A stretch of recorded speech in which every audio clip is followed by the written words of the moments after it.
दीक्षा ग्रहण करे आमे जो सतनाम पाइछे या मध्य जेकोसी नाम रही इनर मेकानिज्म अंतर्निहित मरकोच निहित अच्छी आमे माने गोटे गोटे नाम सृष्ट स्पंदन तरंगर परिणयन ये नाम जदि ठीक भाव करा जाए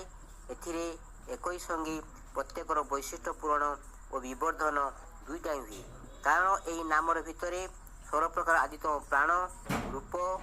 विद्युत अच्छी तेणु प्रत्येकर परिपूर्ण और विकास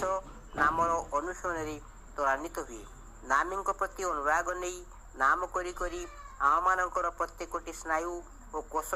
सृष्टिर कारणस्थल संगे एक तरता लाभ करे तेणु कारणस्थल किपरि भाव सूक्ष्म और स्थूल रूपांतरित हुए स्थूल किपरि भाव सूक्ष्म रूपांतरित हुए ताहा आम स्पष्ट गोचर को आसे